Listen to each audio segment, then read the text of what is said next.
নিজের বক্তব্যে অনড় ফিরহাদ। নিজের বিতর্কিত বক্তব্যে সাফাই দিলেন রাজ্যের মন্ত্রী তথা কলকাতার মেয়র ফিরহাদ হাকিম। পরিষ্কার করলেন তিনি একটি কমিউনিটি শিক্ষার উন্নতির সপক্ষে বক্তব্য দিয়েছেন, যেটাকে বিজেপির রাজনৈতিক স্বার্থে ব্যবহার করছে। তার আরও অভিযোগ, সংখ্যালঘুদের উত্ত্যক্ত করতেই বিজেপির রাজনীতি। তার বক্তব্যে কাটাছেঁড়া করে মানুষের সামনে নিয়ে আসা হচ্ছে সমাজে ভেদাভেদ করার লক্ষ্যে। তিনি বলেন, তিনি যদি কোনো জাতির উন্নয়নের কথা বলে ভুল করে থাকেন তাহলে ভুল করেছেন, তাতে তার কিচ্ছু যায় আসে না। তিনি তার ঈশ্বর ছাড়া কারোর কাছে মাথা নত করবেন না। নিজেকে অসাম্প্রদায়িক বলে দাবি করে রাজ্যের মন্ত্রীর বক্তব্য, সকল ধর্মের মানুষের তার সাথে আছেন। তিনি অনেক ধর্মকে সম্মান করলেও নিজের ধর্মকে 100% মেনে চলেন। উল্লেখ্য, কিছুদিন ধরে ফিরহাদ হাকিমের সংখ্যালঘুদের একদিন সংখ্যাগুরু হওয়ার মন্তব্য নিয়ে বিস্তর বিতর্ক হচ্ছে। নিজের দল তৃণমূল কংগ্রেসের তরফে ওর সেই মন্তব্যকে সমর্থন করা হয় না বলে অফিসিয়াল জানানো হয়েছিল। দলনেত্রী মমতা বন্দ্যোপাধ্যায়ও ফিরহাদের বক্তব্যের রুষ্ট বলেও খবর। তারপরে মিডিয়ার সামনে মুখে কুলুপ এঁটে উঠছিলেন রাজ্যের মন্ত্রী। বৃহস্পতিবার ফুরফুরা শরীফের ধর্মগুরু তত্ত্বা সিদ্দিকির ওয়াকফ বিলের বিরোধিতায় সভায় ধর্মতলায় সামিল হন ফিরহাদ হাকিম। সেখানে নিজের বিতর্ক হওয়া বক্তব্যের ব্যাখ্যা করেন মন্ত্রী ফিরহাদ।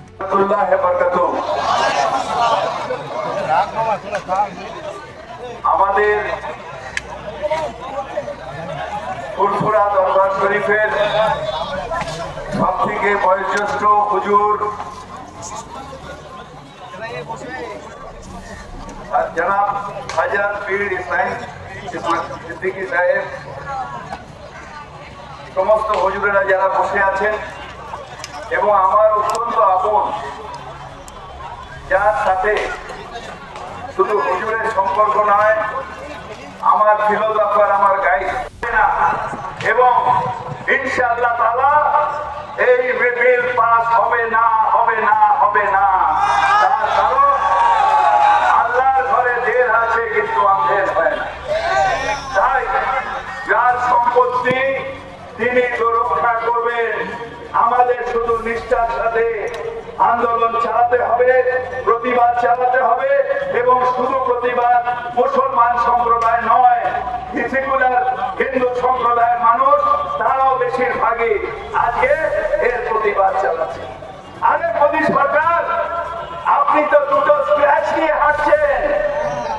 একটা স্ক্র্যাচের নাম হচ্ছে নীতিশ কুমার, আর একটা স্ক্র্যাচের নাম হচ্ছে চন্দ্রবাবু নাইডু। যেই একটা স্ক্র্যাচ চলে যাবে, তুরন্ত করে লেখার মতন পড়ে যাবে। আপনি এই বিল পাস করছেন, আপনি এই বিল পাস করছেন। এই বিল পাস হবে না, বিশ্বাস রাখুন পরবর্তীকালের উপরে যে এই বিল পাস হবে না, তার সম্পত্তি মারার অধিকার নরেন্দ্র মোদীর নেই, নেই, নেই। এই আল্লাহর কাছে তার রহমতের জন্য আমরা সবাই দোয়া করি। আপনারা সবাই ভালো থাকুন, সবাইকে ভালো রাখুন, আমরা সবাই মিলে ভালো থাকবো। আপনাদের সবাইকে আবার অভিনন্দন জানাই। আমি আমার বক্তব্য শেষ করছি। আল্লাহ হাফেজ, আসসালামু আলাইকুম। এখানে দেখছিলাম বিজেপি যখন আমাদের ডিবেট হচ্ছিল, একটা ভুল ধারণা আছে যে মুসলমানের সম্পত্তি ভাবে ওয়াল সম্পত্তি নয়, আমার ব্যক্তিগত সম্পত্তি ওয়াল নয়, বা যেখানে আমরা নামাজ পড়বো, রেড রোডে নামাজ পড়ছি, সেটা ওয়াল সম্পত্তি হয় না। ওয়াল সম্পত্তি যেটা ওয়াকফ বোর্ডের আন্ডারে আছে, সেটাই শুধুমাত্র ওয়াল সম্পত্তি, এবং সেটা যেহেতু আল্লাহর নামে দেওয়া আছে, সেই সম্পত্তি না কোনোদিন কোনো মানুষের হতে পারে, না কোনোদিন কোনো গভর্নমেন্টের হতে পারে। তাই সেই সম্পত্তির অধিকার একমাত্র আমরা যারা মাতওয়াল্লি রয়েছি, আমরা হলাম কেয়ারটেকার অফ দি স্টেট। আমাদেরও বাবার সম্পত্তি নয় সেটা, আমরা হলাম খিদমতগার। অর্থাৎ যতদিন কোর্ট আমাকে বলেছে যে খিদমত করার জন্য এটা দেখাশোনা করুন, আমরা কেয়ারটেকার দেখাশোনা করব। যেদিন কোর্ট বলবে না ইনি নয়, এরপরে উনি দেখাশোনা করবেন, উনি দেখাশোনা করবেন। এটা আমাদের নিজস্ব কোনো অধিকার থাকে।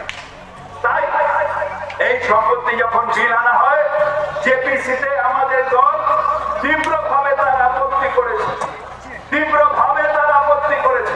আমি বিশ্বাস করি যে একমাত্র আল্লাহ আছেন, আল্লাহ ছাড়া কারোর সামনে মাথা নত করা যায়।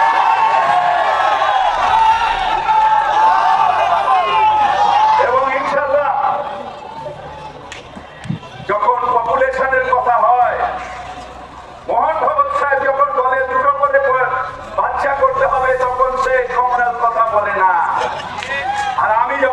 পিছিয়ে পড়া মানুষ শিক্ষিত হয়, তখন সেটা কমিউনাল ভাবে টিভি চ্যানেলগুলো সেটাকে কমিউনাল দেখিয়ে মানুষকে বিভ্রান্ত করে। আমার হিন্দু বন্ধু তাদের বিভ্রান্ত করার চেষ্টা করে, কিন্তু হয় না, কারণ ফিরহাদ হাকিমের কর্মটাই হচ্ছে জীবন, কর্মটা জীবন, এবং সেটা করাচ্ছে আমাদের আল্লাহ তাআলা পরবর্তীকার তিনি যতদিন আছেন আমার ক্ষতি আপনারা কেউ করতে পারে।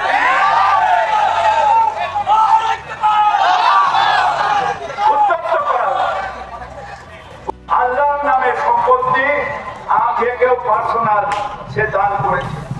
সেই দম্পতি আগের হয়তো কিছু যারা বাদশা ছিলেন তারা দান করেছেন, যারা জমিদার ছিলেন তারা দান করেছেন।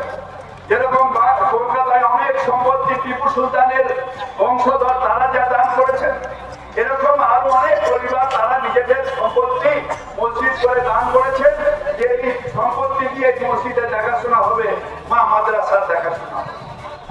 এখন হঠাৎ সেই সম্পত্তিগুলো হাত যাবে না, তার কারণ নিশ্চিতভাবে অনেক ট্রাস্ট আছে। সেই ট্রাস্টে যেটা মুখ্যমন্ত্রী বলেছেন যে সেই ট্রাস্টে যে সাউথে একটা মন্দির আছে, সেই সব থেকে সেই ট্রাস্টের টাকা নেই, সেটারও কোনো আপত্তি নেই, সেই ট্রাস্ট সেই মন্দির চালাচ্ছে। পরিবর্তন কথা বলেন না, উনি কথাটা বলেছেন যারা তৃণমূলের লোকেরা বলেছে। আমি চ্যালেঞ্জ দিয়ে বলছি, চ্যালেঞ্জ, তারা ববি হাকিমের 18 মিনিটের বক্তব্য শোনে নেই। 18 মিনিটের বক্তব্য যদি শুনতে হয়, কলিকাতা একটা মহিলাটার নাম ভুলে গেলাম, এত সুন্দরভাবে উনি বুঝিয়ে বলেছেন এবং আমরা দেখেছি। আমি একবারের জায়গায় 6 বার শুনেছি।